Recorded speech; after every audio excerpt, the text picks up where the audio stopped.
ગુજરાતમાં છેલ્લા કેટલાક સમયથી લંબાયેલી ગ્રામ પંચાયતોની ચૂંટણી તાજેતરમાં જ યોજાઈ હતી, જેમાં ભરૂચ તાલુકાના જાડેશ્વર, તવડા, માંડવા સહિત અન્ય ગામના ગ્રામ પંચાયત ઇલેક્શનમાં વિજેતા થયેલા સરપંચ, ગ્રામ પંચાયત વોર્ડ સભ્ય તથા અપક્ષ ઉમેદવારોને જાડેશ્વર બ્રહ્મકુમારી અનુભૂતિ ધામ ખાતે ગુરુવારના રોજ તેઓનું સન્માન કરવામાં આવ્યું હતું.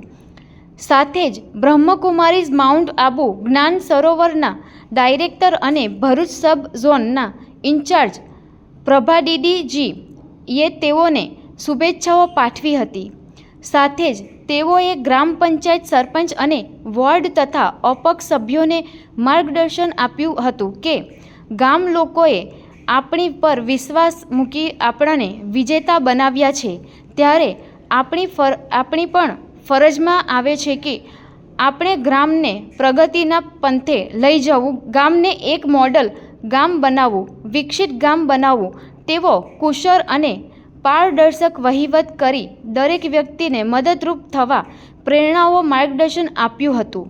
જેમાં ગ્રામ પંચાયતોના સરપંચ અને ગ્રામ પંચાયત વોર્ડ સભ્યો તથા અપક્ષ ઉમેદવારો અને બ્રહ્મકુમારી સેન્ટરના સમર્પિત ભાઈ બહેનો અને બ્રહ્મકુમારી સેન્ટરના અનુયાયીઓ ખૂબ જ મોટી સંખ્યામાં ઉપસ્થિત રહ્યા હતા. આદરણીય પ્રભાદીદીજીના ઉપસ્થિતિમાં વર્તમાન સમયે યોજાયેલી ચૂંટણી, જેઓમાં વિજેતા થયેલા સરપંચશ્રીઓ તેમજ વોર્ડના સભ્યો દરેકને આમંત્રિત કરવામાં આવ્યા. તો દરેક પેનલના સભ્ય બ્રહ્માકુમારી વિદ્યાલય ખાતે ઉપસ્થિત રહ્યા. એઓને અહીંયા સન્માનની સાથે સાથે આધ્યાત્મિક શિક્ષા પણ આપવામાં આવી કે રાજનીતિક ક્ષેત્રમાં ફક્ત ધન નહીં પરંતુ દુઆઓ કઈ રીતે કમાવીએ, લોકોને કઈ રીતે મદદરૂપ થઈએ, એના માટે આપણે જીવનમાં શું ધારણાઓ કરવી જોઈએ, તો એના વિશે પણ સંદેશ આપવામાં આવ્યો. આદરણીય પ્રભાદીદીજીએ શુભ આશીર્વચન આપ્યા દરેકને કે જેઓ પણ વિજેતા થયા છે ખૂબ સરસ રીતે પોતાનું કાર્ય દરેક ક્ષેત્રમાં કરે.